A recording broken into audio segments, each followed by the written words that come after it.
ఓం శ్రీ గురుభ్యో నమః. ఓం శ్రీకృష్ణాయ పరమాత్మనే నమః.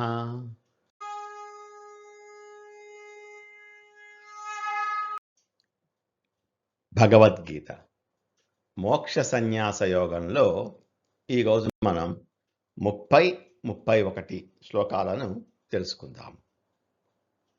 ఈ 30వ శ్లోకం నుంచి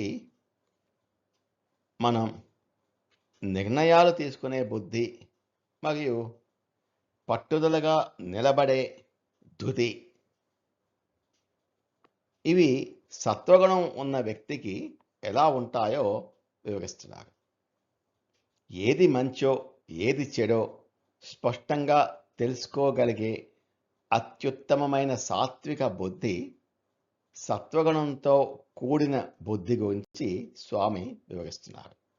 30వ శ్లోకం. ప్రవృత్తిం చ నివృత్తిం చ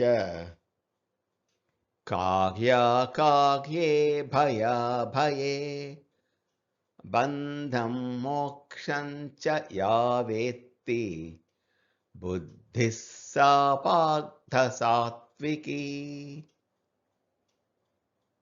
సత్వగుణంలో ఉన్న వ్యక్తి యొక్క బుద్ధి ఎంత క్లారిటీ ఉంటుందో ఈ 4 జంట పదాల ద్వారా స్వామి వివరిస్తున్నారు. ప్రవృత్తి, నివృత్తి.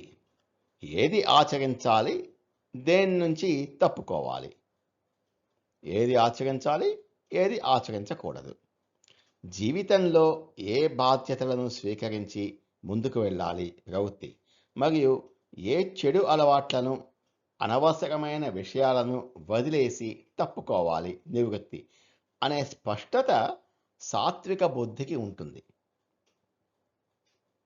కార్య అకార్య, ఏ పని చేయాలి, ఏ పని చేయకూడదు, తన ధర్మం ప్రకారం ఏది సరైన పని కార్యము, ఏది అధర్మము లేదా చేయకూడని పని అకార్యము అని వీరు ఖచ్చితంగా విశ్లేషించుకోగలరు. భయ అభయ, దేనికి భయపడాలి, దేనికి భయపడకూడదు. వీరికి దేనికి పడితే దానికి భయం ఉండదు.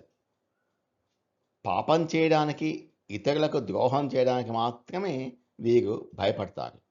కానీ ధర్మాన్ని పాటించడంలో, నిజం చెప్పటంలో ఎంతటి కష్టం వచ్చినా నిర్భయంగా అభయంగా నిలబడతారు. 4వది బంధము మోక్షము. ఏది బంధిస్తుంది, ఏది స్వేచ్ఛను ఇస్తుంది. అహంకారము, స్వార్థము తనను కర్మల్లో బంధించేస్తాయని వీరికి తెలుసు. అలాగే నిస్వార్థంగా పనిచేస్తే అది మోక్షానికి, స్వేచ్ఛకు దారితీస్తుందని వీరు గ్రహిస్తారు. వేత్తి సా బుద్ధి సాత్వికి. అటువంటి బుద్ధి సాత్విక బుద్ధి అని చెప్పబడును అంటున్నారు శ్రీకృష్ణ పరమాత్మ. సాత్విక బుద్ధి ఉన్నవారికి కూడా తన జీవితంలో ఏది ఉంచుకోవాలో, ఏది వదిలేయాలో అంతా క్లియర్ కట్గా తెలుస్తుంది.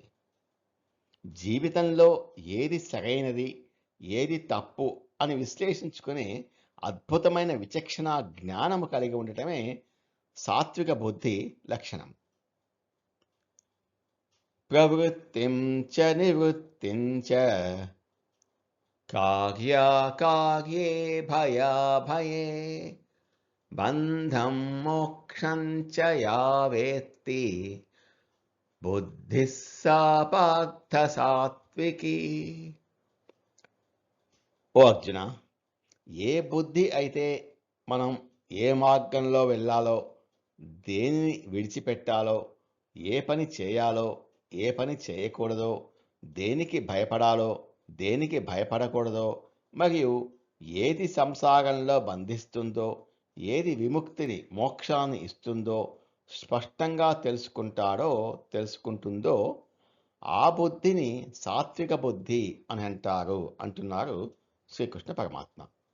31వ శ్లోకం. ఈ 31వ శ్లోకంలో రాజసిక బుద్ధి గురించి తెలుసుకుంటాం. శ్లోకం. యయా ధర్మమధర్మం చ కార్యం చాకార్యమేవ చ అయథావత్ ప్రజానాతి బుద్ధిః సా పార్థ రాజసీ.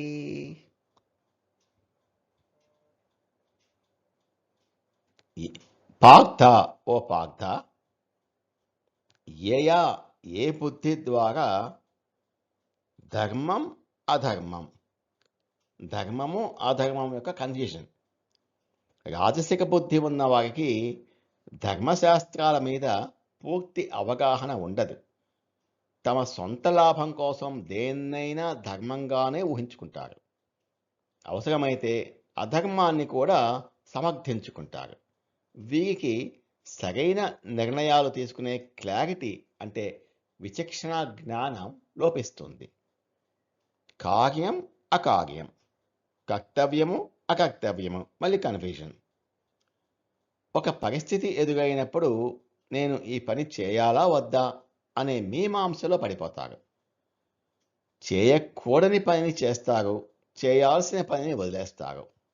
ఈ గందరగోళానికి కారణం వారి మనస్సులో ఉండే విపరీతమైన కోరికలు మరియు స్వార్థమే.